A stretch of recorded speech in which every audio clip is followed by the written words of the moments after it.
Sunlink is celebrating 10 years. We sat down with Michael Barton, Tucson Managing Principal for HDR, who was part of the project team for the implementation of the streetcar. Do you remember where you were when the idea of the Sunlink streetcar was first proposed? Boy, it was something that we talked about when we started chasing the project. So we started chasing the project back in 2004. It was one of the alternatives that we were kind of thinking about in the back of our mind, amongst others. But yeah, so pretty much from the beginning. Well, what involvement did you have to help launch the streetcar? Oh boy, I've been involved with the project since it started. So in 2004, we chased the project, we won the project. We did a whole bunch of planning to get ready, developed a locally preferred alternative, and then after that, as it got more into the engineering, I kind of took the lead on leading the team through and doing the program management on the consulting side. So we worked with the city team, and my right hand was Shelly Ginn, or I was her right hand more appropriately. But yeah, we worked together. Huge team of folks doing all sorts of different things. So yeah, pretty much from the beginning, been involved in this project and helped take it from plan to delivering the whole thing. So it was a lot of fun. I was deeply honored. Were there any large obstacles or challenges that were in your way to get going?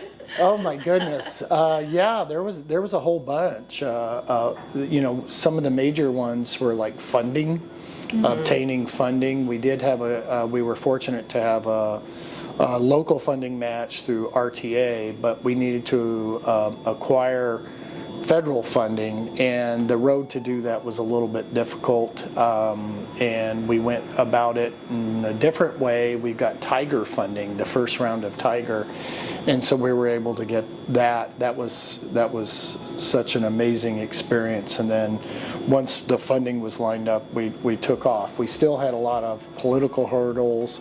We had to work with a whole bunch of people. We had to work in between different projects. A lot of different projects downtown that we had to coordinate with over the university. So yeah, there were lots of obstacles, but we took let's work through it approach, and we got there, and I think that's a testament to the team. So what have been some of your favorite memories about the streetcar? Boy, one of my favorites, I think, was the first night we took the vehicles under power on 4th Avenue. And it was late at night. I forget what night it was, but we're driving down 4th Avenue about 10 o'clock, and people are coming out of the bars and restaurants and cheering. And, I was riding up front. It was just so awesome. And, the press here kind of got a little bit, about time, that kind of thing was on the front page. But the front page in the Kansas City paper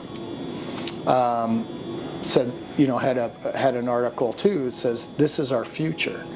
On our project, it just so happened a reporter from Kansas City was in town for a wedding and was having some drinks at the Surly Winch pub and came out and saw us and took the picture and said, "This is our future," because Kansas City was a little bit behind us. So I thought that was interesting and just kind of crazy how that all worked out. But that was really an awesome day. And then obviously opening day was amazing to watch the crowds that whole weekend and stuff like that. It just kind of put the cherry on top for all the hard work. It was like, we did it, and nobody believed it at first. So that was kind of fun too. Yeah, that's really cool. So in your opinion, what are some of the major impacts you've seen thanks to the streetcar? I think it was a springboard for development in downtown, and kind of gave a new vibe to downtown and the whole kind of connectivity between the university and downtown. It expanded downtown to the west and kind of got the west side activated, and I think that was the big thing. And we're still seeing development happen along the corridor, and it's transit-oriented development. It's high-rise, multi-use, and just bringing more people into the downtown area, and just it's kind of been a downtown renaissance, so it's really fun to watch. Definitely. Okay, you have a free day to explore the city. Free day, imagine that. Where are you going? What are you visiting on the streetcar route? Oh man, you know, I do these with my granddaughter often. So we'll start at the U of A, and we'll work our way through and eat along the way and look at different things. We'll do the museums at the university, and then, you know, go down university, usually buy something of University of Arizona apparel for my granddaughter.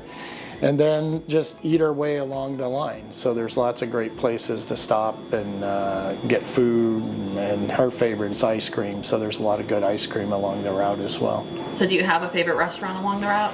Oh boy, that's a toughie. It just depends. I mean, unfortunately there were some really good ones that just had some problems during COVID that didn't last. But there are a lot that I go to. I think right now probably my favorite that I go to almost every other day is the Monica, because it's just so close to where I'm at downtown, where I work. But I mean, you know, in the old days it was 1702. We'd go get a beer and pizza. You know, you roll Frog and Firkin. How can you beat that, right? Yeah. And then start rolling down, and you know, everything that's along Congress and West Side. You know, you have to get pastries at, you know, what's the name of the place? On the west side? La Estrella? La Estrella. Yeah. Yeah, and I just saw last night they're building one across from the cathedral. Oh, wow. Yeah, in that new hotel. It's like, wow, it's even closer. That's a great thing. So those, you know, those are some of my favorites, and just kind of getting to explore and see different things and shop and do that kind of stuff. So that's kind of been fun. It's awesome. Okay, so someone is like new to the city, or they've never ridden the streetcar. What's like your little pitch to try to get them to use the streetcar? Oh goodness, I think it's just, you know, I just tell them you got to do it. You know, before it was free transit, I used to carry passes with me all the time, and I would give them out to people when they really cool. said they hadn't ridden the streetcar. Well, you got to go and tell, you know, just tell them about all the different things along the route. And everybody's usually really excited. My funnest thing to do is just take little kids. I mean, just to watch their eyes and see how they really like it. For some reason, we're drawn to trains, and it's cool to watch, you know, the kids react to that. And then I think one of my favorite things anymore is just riding. And seeing all the students and all the back and forth, and you're kind of thinking, yep, this is what we intended. And so you just see that now, and you see the ridership really high. Just kind of like, yeah, it was the right thing. That's awesome. Okay, any last memory or anything else you want to share? Oh goodness, I could talk for hours on different things to share. There's been so many neat experiences, so many different challenges. It's hard to sum up in just a statement, right?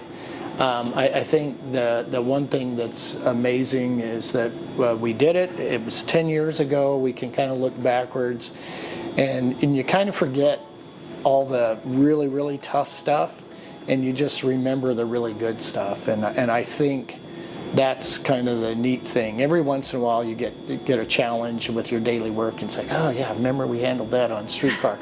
And it's, but overall very, very positive memories, and just a lot of fun to do it, and kind of change the nature of downtown. And that's, I think, one of the things I'm most proud of.